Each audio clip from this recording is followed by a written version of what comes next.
Buenas noches, este es el día con Santiago Rosado de la Iglesia San Sebastián en San Agustín, Florida. Vamos entonces esta noche a seguir con nuestra clase de Biblia sobre el capítulo 20, ¿verdad?, del Apocalipsis. Esta va a ser la segunda parte. Ya hemos cubrido en la clase pasada parte del capítulo, pues ahora vamos a continuar donde más o menos lo dejamos, ¿verdad?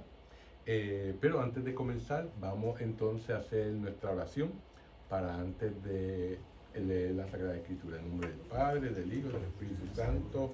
Amén. Señor Jesús, abre mis ojos y mis oídos a tu palabra, que lea y escuche yo tu voz y medite tus enseñanzas.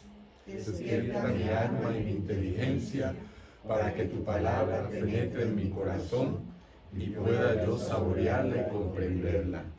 Dame una gran fe en ti para que tus palabras sean para mí otras tantas luces que me guíen hacia ti por los caminos de la justicia y de la verdad. Habla, Señor, que yo te escucho y deseo poner en práctica tu doctrina, porque tus palabras son para mí vida, gozo, paz y felicidad. Habla, Señor, tú eres mi Señor y mi Maestro, y no escucharé a nadie sino a ti. Amén. Bueno, vamos entonces al comienzo, a seguir. Fíjense que la vez pasada nos quedamos hablando sobre el pozo, ¿verdad? Que nos habla los primeros 3 versículos del capítulo 20. Voy a leerle los primeros 3 versículos para refrescar la memoria, para poder entonces seguir con el tema. Y dice así los primeros 3 versículos. Dice: vi después a un ángel que bajaba del cielo, llevando en la mano la llave del abismo y una cadena enorme. Sujetó al monstruo, la serpiente antigua, que es Satanás o el diablo, y lo encadenó por 1000 años. Lo arrojó al abismo, cerró con llave y además puso sellos para que no pueda seducir más a las naciones hasta que pasen los 1000 años. Después tendrá que ser soltado por poco tiempo, ¿verdad? Y como habíamos hablado anteriormente, hablamos sobre la llave, la importancia de la llave, cómo se relacionaba esta llave entre un pasaje de Isaías, ¿verdad? Donde se le entrega la llave al primer ministro como símbolo de poder, y cómo esa llave pues entonces fue utilizada aquí por San Juan, ¿verdad? Para ver que este ángel tenía poder para encadenar, tirar al pozo del demonio, y cómo eso se relaciona cuando Jesús le da la llave a San Pedro, ¿verdad? Donde dice: todo lo que tú ates en la tierra será atado en el cielo, y lo que desates en la tierra será desatado en el cielo, ¿verdad? Dándole el poder a San Pedro con el símbolo de darle las llaves, ¿verdad? Así que con eso en mente, pues entonces vamos a hablar sobre ese pozo donde ha sido también arrojado el demonio, ¿verdad? Y como ustedes se acuerdan, hablamos también en la última clase de que el pozo, ¿verdad?, en el templo, de acuerdo a la tradición judía, es que fue construido por Salomón, el primer templo, ¿verdad? Y que era el hijo de David, encima de una roca especial llamada la roca de la fundación. Y esta piedra se dice que era el tapón del mundo subterráneo.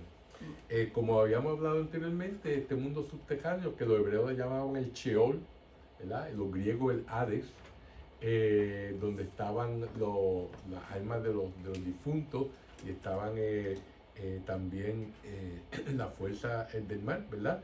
Pues era un lugar donde cuando Salomón fue a construir el templo, pues no se dio cuenta y abrió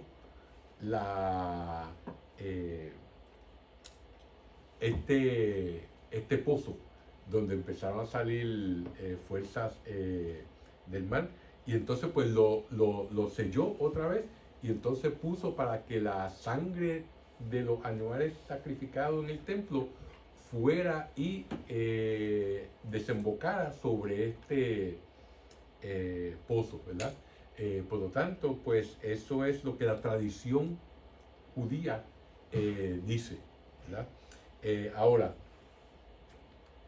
como todos sabemos, esta roca está justamente localizada debajo de la famosa mezquita que está en Jerusalén, que es el domo de la roca, ¿verdad? Que es el símbolo hoy en día de Jerusalén, ¿verdad? Y sobre esta roca, pues, que estaba el templo, cuando el templo se destruyó por los romanos en el año 70, donde solamente quedó el piso del templo y la pared occidental del templo, que es lo que hoy se llama la pared de los lamentos, ¿verdad? Donde van los judíos a rezar y a pedirle a Dios, y uno también, no solamente los judíos, también los cristianos vamos cuando vamos a visitar Jerusalén, y entonces pues tradicionalmente uno pone en un papel, escribe un papel las peticiones que uno tiene, y entonces va a la pared de los lamentos y entonces pone las hendiduras que hay entre las rocas, que son inmensas, pone ahí y entonces hace una oración, ¿verdad? Y eso está, esa pared es bien grande y tiene una sección para las señoras y otra sección para los caballeros. Aunque uno no es judío, si va a entrar, pues le tienen que dar el sombrerito, ¿verdad? Que se pone en la cabeza, pues, como respeto para cubrir. Pero bueno, pues eso fue lo que quedó del templo después que los romanos lo destruyeron. Como Jesús había dicho, no va a quedar piedra sobre piedra.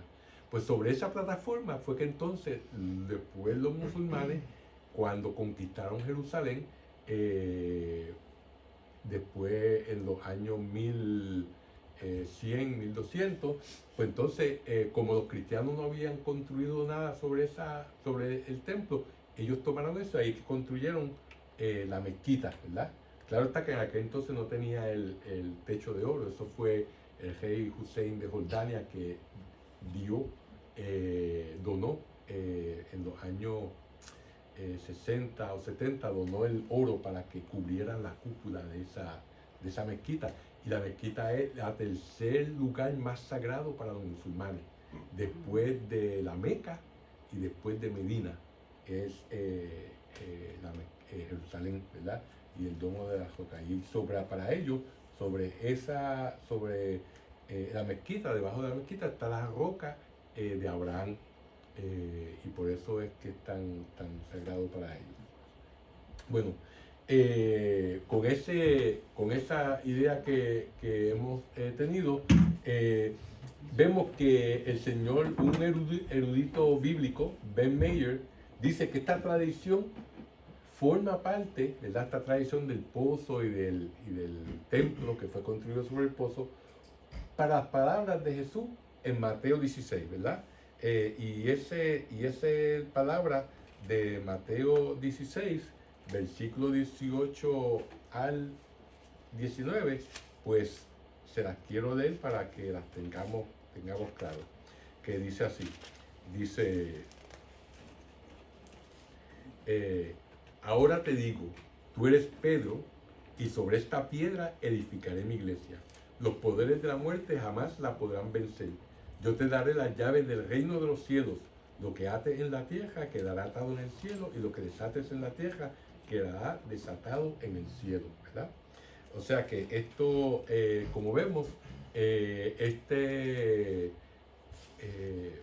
trasfondo de Isaías y de la tradición judía sobre este pozo que se encontraba debajo del templo, y pues es lo que está como trasfondo de estas palabras de Jesús a San Pedro, ¿verdad?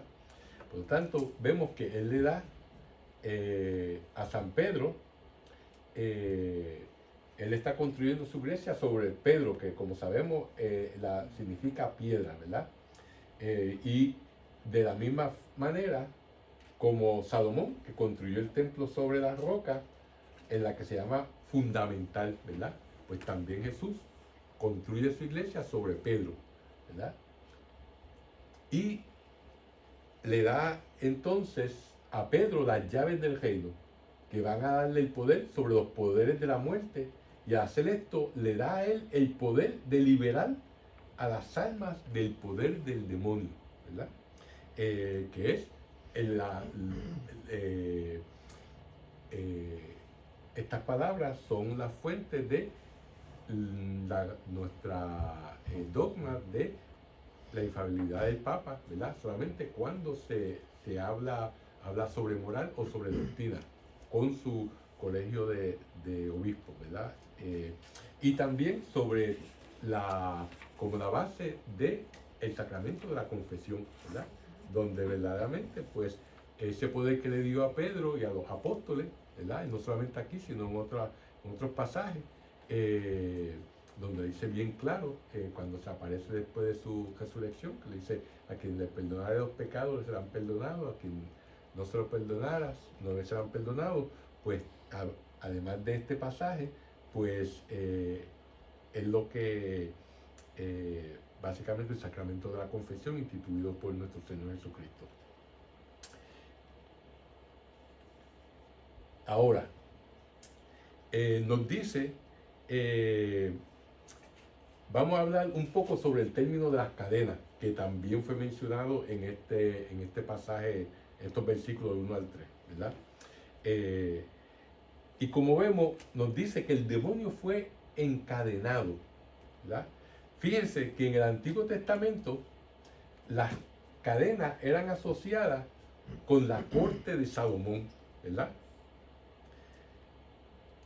Cerca del Domo de la Roca en Jerusalén hay un santuario más pequeño que se llama el Domo de las Cadenas. Este edificio conmemora una leyenda antigua que decía que un rey usaba una cadena para determinar la veracidad del testimonio de algún testigo, ¿verdad?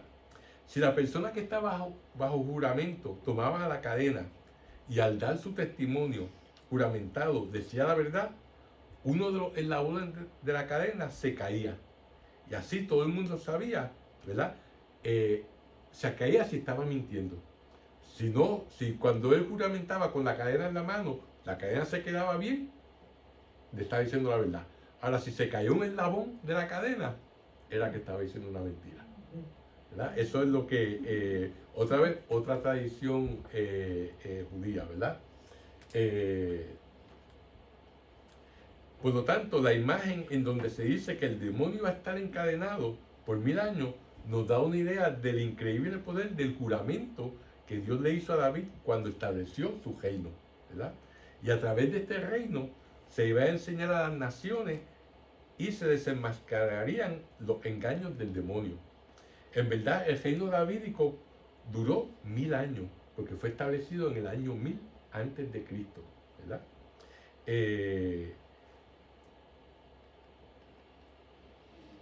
Por lo tanto, el milenio o los 1000 años de que nos habla de una época futura o de un reino terrenal, sino más bien nos resume, no es eso lo que nos quiere decir, sino que nos resume el trabajo de Dios en la historia de la salvación, ¿verdad? Y la pista para esto nos lo da este capítulo, ¿verdad? Que esto se encuentra al inicio de cuando nos dice que un ángel es el que sujeta al demonio, ¿verdad?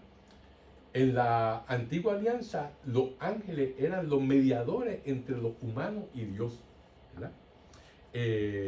Como vemos en el Antiguo Testamento, por ejemplo, el ángel San Rafael en la historia de Tobías. Por ejemplo, vemos también cuando se le aparecen a Abraham, que eran 3 ángeles, ¿verdad? Que también simboliza la Trinidad en ese sentido. Y así por el estilo, vemos cuando se le aparecen los ángeles a los diferentes jueces. Pues todo esto, la relación de Dios y la humanidad era a través de un ángel, ¿verdad? Y eso es lo que vemos en la antigua alianza, en el Antiguo Testamento. Ahora,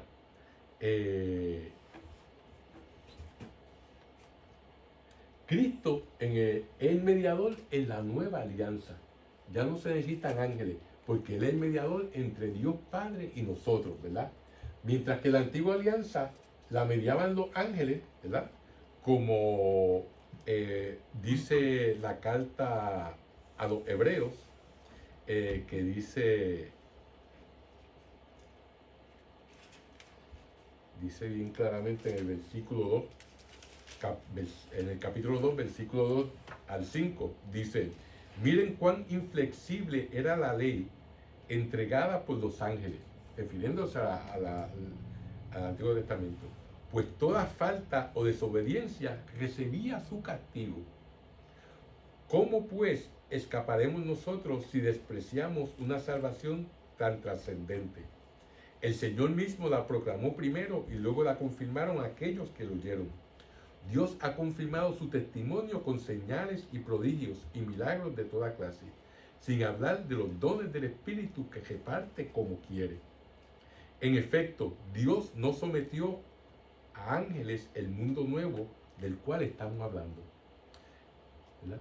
O sea que en la carta de los Hebreos nos dice claro que ahora Jesucristo es el mediador entre nosotros y Dios Padre, cuando anteriormente era a través de los ángeles, ¿verdad? Y esa es la nueva economía de la nueva alianza en comparación con la antigua alianza.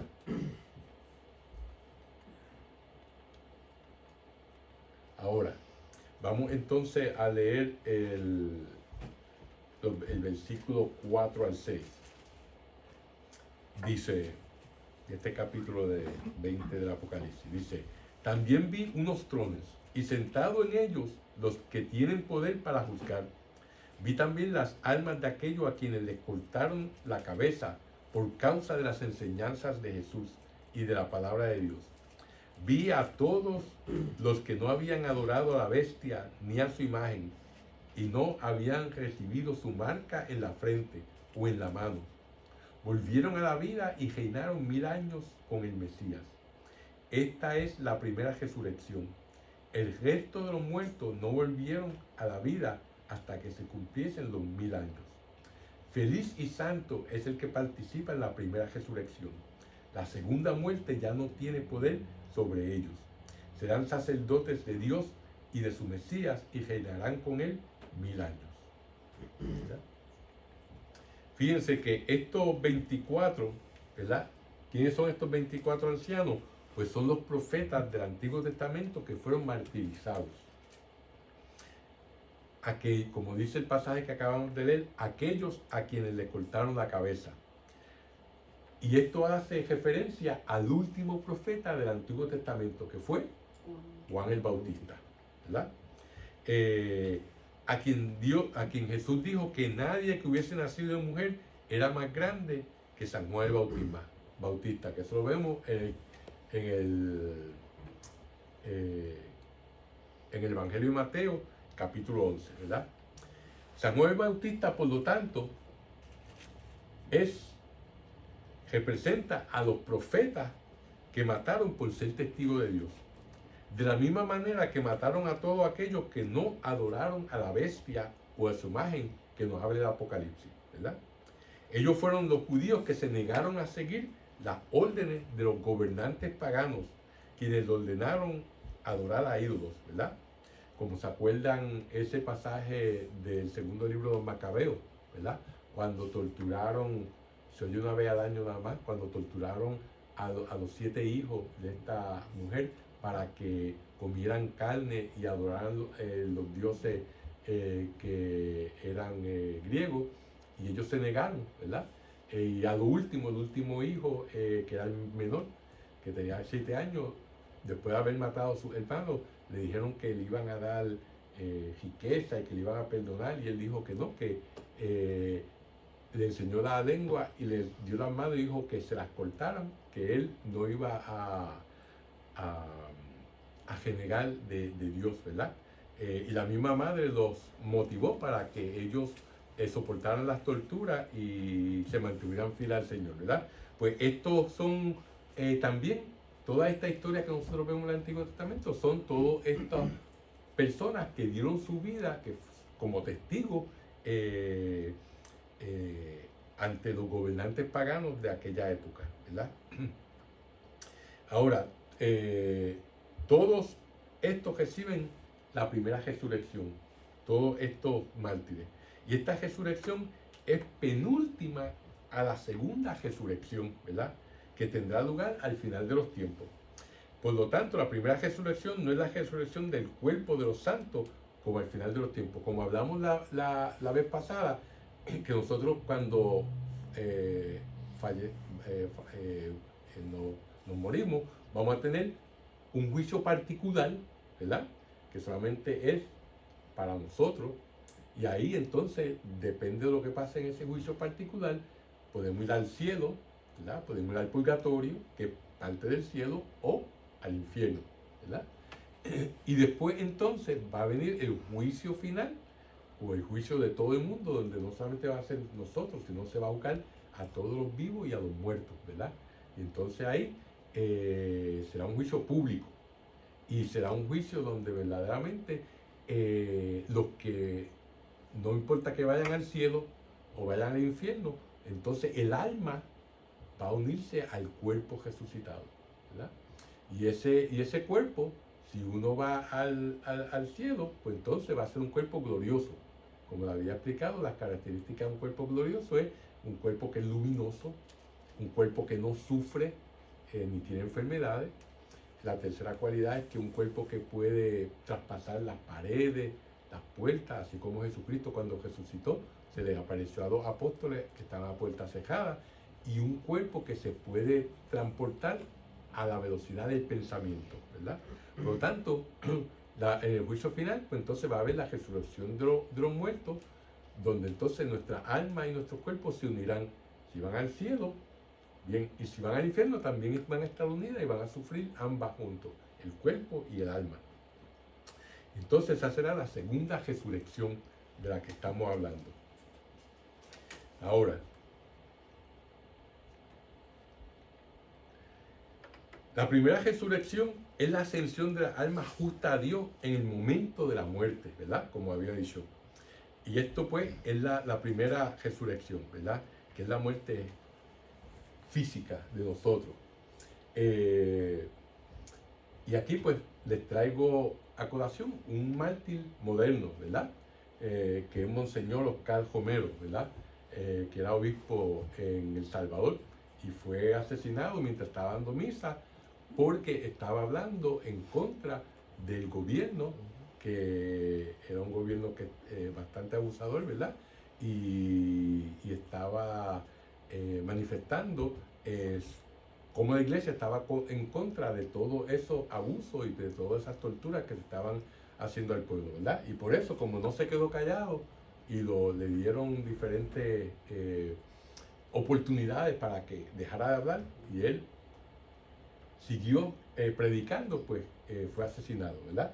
Por lo tanto, uno de nuestros mártires modernos. O sea, y uno cree que siempre uno piensa en mártires, piensa en el Coliseo romano y todas esas cuestiones, pero sin embargo el siglo donde más mártires han habido fue el siglo XX, ¿verdad? Donde más cristianos murieron. Vamos a ver si el siglo XXI le gana o no. Pero en Asia, en India, en el Medio Oriente, en América Latina, ¿verdad? Personas que murieron por su fe.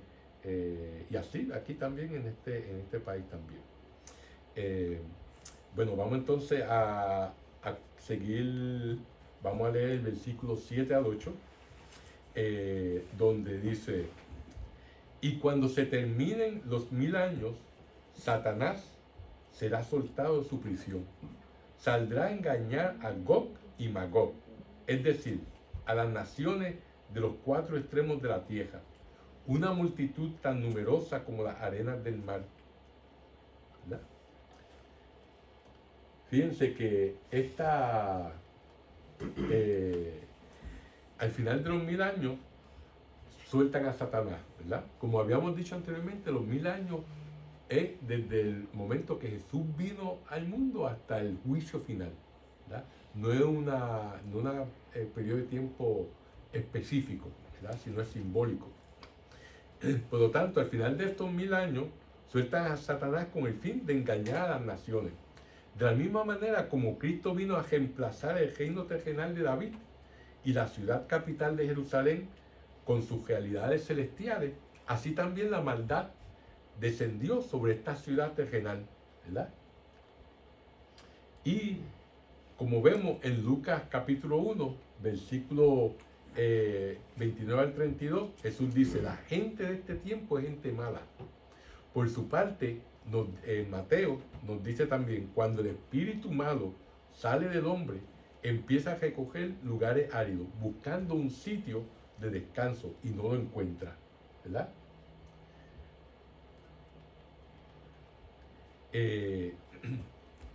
Al llegar, entonces dice, volveré a mi casa de donde salí. Al llegar, la encuentra desocupada, bien barrida y ordenada. Eso lo vemos en este pasaje de Mateo, ¿verdad? Y la nueva condición de la persona, ¿verdad? Por lo tanto, se va y entonces regresa con otros 7 espíritus peores que él. Entran y se quedan ahí. La nueva condición de la persona es peor que la primera. Y esto es lo que va a pasar a esta generación perversa. Y eso nos dice bien claro Jesús en ese pasaje de Mateo. Por lo tanto, Jerusalén supuestamente tenía que ser un faro de justicia para las naciones, ¿verdad? Porque eso era lo que, como habíamos anteriormente, era lo que los judíos debían hacer. Porque inicialmente Dios, le voy a dar aquí un paréntesis, inicialmente Dios, cuando hizo su elección del pueblo escogido, era para que toda la nación de Israel fuera una nación de ¿qué? De sacerdotes, ¿verdad? Pero ¿qué pasó? Eso fue cuando hizo la alianza en el monte Sinaí. Una nación de sacerdotes. Todo y cada una de las personas iban a ser sacerdotes. ¿Y un sacerdote quién? Una persona que es un puente entre el ser humano y Dios, ¿verdad? ¿Para qué? Para atraer a todas las naciones.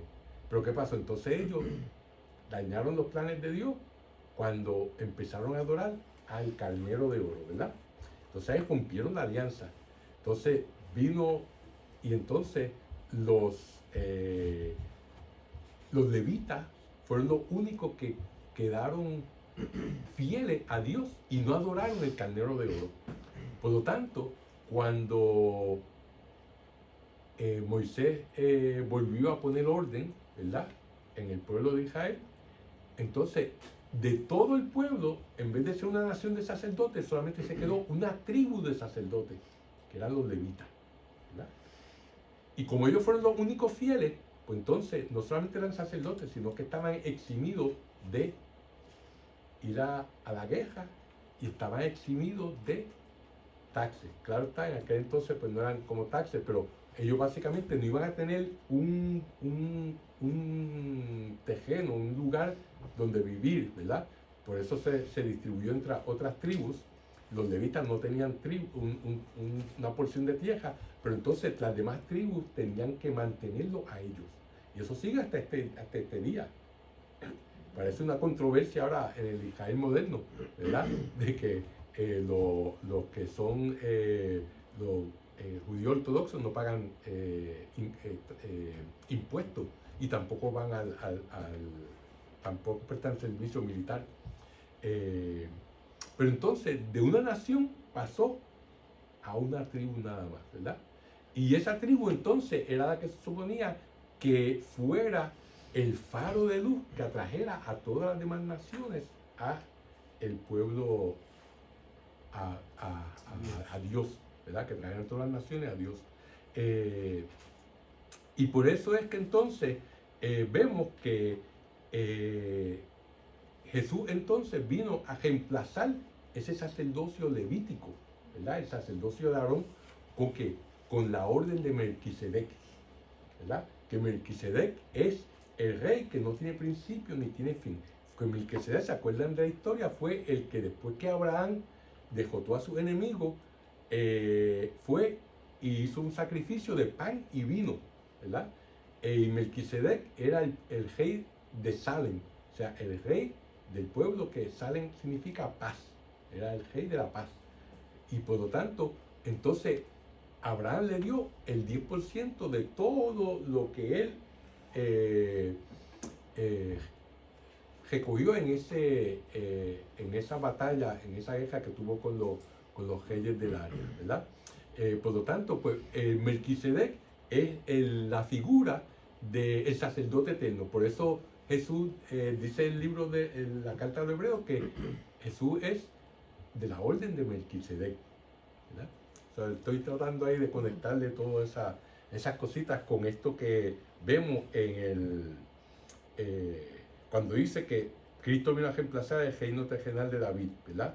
Y la ciudad capital Jerusalén con las realidades celestiales, ¿verdad? Que antes ese templo era solamente un plano del templo celestial, pero Jesús ahora es nuestro templo, ¿verdad? Y nosotros como sus hermanos, cuando nos bautizamos, formamos parte de la familia de Dios. Somos hijos del Padre, hermanos de Cristo y templos del Espíritu Santo, ¿verdad?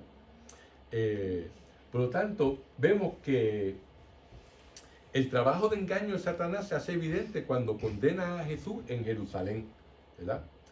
Y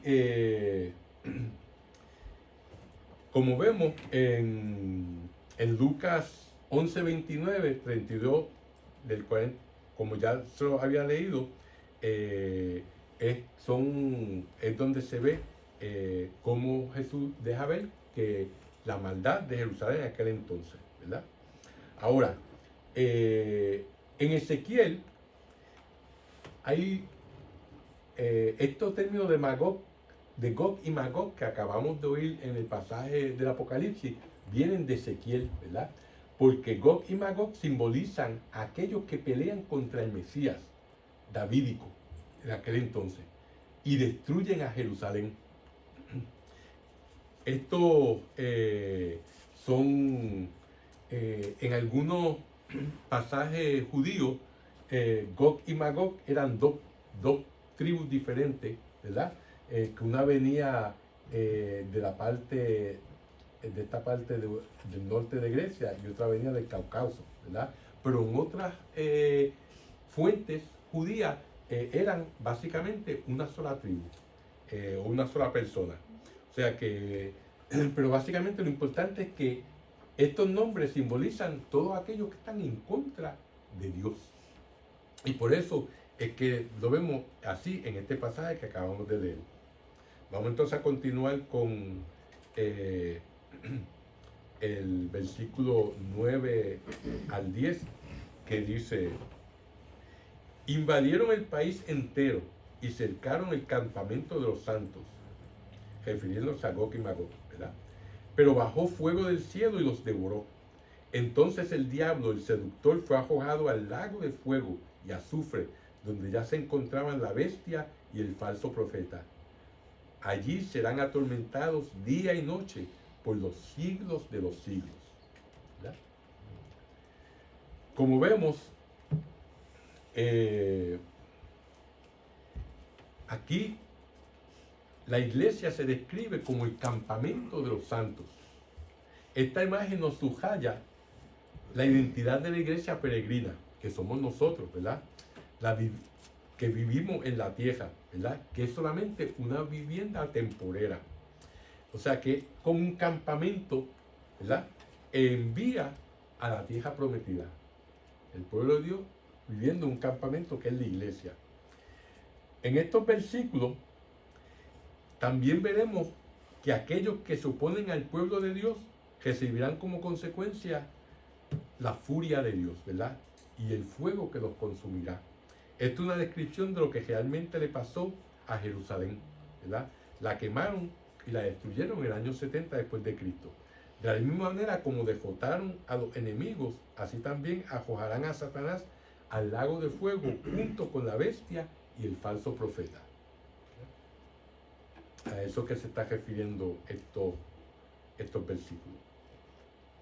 Ahora en el versículo 11 nos dice: luego vi a un trono grande y espléndido y a uno que estaba sentado en él. El cielo y la tierra huyeron al verlo, sin que quedaran huellas de ellos, ¿verdad? Aquí la descripción de Cristo en el trono nos evoca a Daniel, que describe a Dios que está entronizado como un anciano. Y eso lo vemos en el libro de Daniel, en el capítulo 7, versículo 9. Y el reinado de Cristo, ¿verdad? También está descrito en términos que nos recuerdan a Salomón, ¿verdad? Que estaba sentado, nos dice el primer libro de los Reyes, el capítulo 10, versículo 18, que el trono de Salomón era un trono de marfil blanco, ¿verdad? Por lo tanto, este pasaje está haciendo referencia a Salomón, ¿verdad? Y está haciendo referencia también al trono de Dios que nos habla Daniel. Ahora, vamos a ver estos próximos versículos, del 12 al 15, que dice: y vi a los muertos, grandes y pequeños, de pie ante el trono, mientras eran abiertos unos libros. Pero fue abierto otro, el libro de la vida. Entonces fueron juzgados los muertos de acuerdo con lo que está escrito en estos libros. Es decir, cada uno según sus obras. El mar devolvió los muertos que guardaba, y también la muerte y el lugar de los muertos devolvieron los muertos que guardaban, y cada uno fue juzgado según sus obras. Después la muerte y el lugar de los muertos fueron arrojados al lago de fuego. Este lago de fuego es la segunda muerte. Y todo el que no se halló inscrito en el libro de la vida fue arrojado al lago de fuego. Palabras fuertes, ¿verdad? Como vemos, aquí Juan, en esta visión, Juan ve a los muertos que estaban delante del Cordero, ¿verdad? Para ser juzgados. Dense cuenta que aquí no hay distinción entre los justos y los pecadores. Todo el mundo va a ser juzgado, ¿verdad?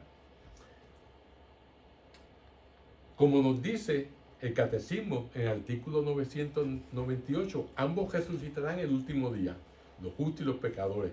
Por lo tanto, de la misma forma como los justos van a experimentar la alegría del cielo con sus cuerpos, así también los condenados al infierno van a sentir los tormentos de cuerpo y alma, ¿verdad?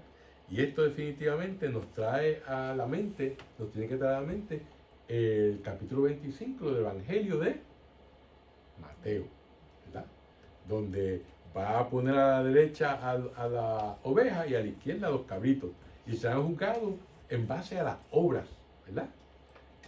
Cuando les dice, vengan acá ustedes, benditos, a recibir lo que el Padre los tiene preparado para ustedes, porque cuando tuve sed me dieron de tomar, cuando tuve hambre me dieron de comer, cuando estuve en la cárcel me visitaron, cuando estuve desnudo me vistieron, ¿verdad? Y dijeron, ¿y cuándo hicimos eso?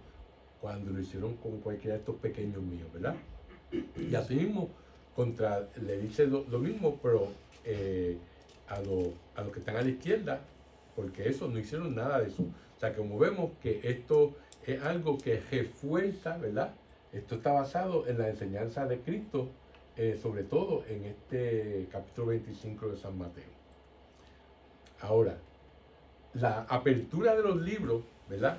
Esto que se abre el libro de la vida viene de Daniel, del capítulo 7 y el capítulo 12 de Daniel.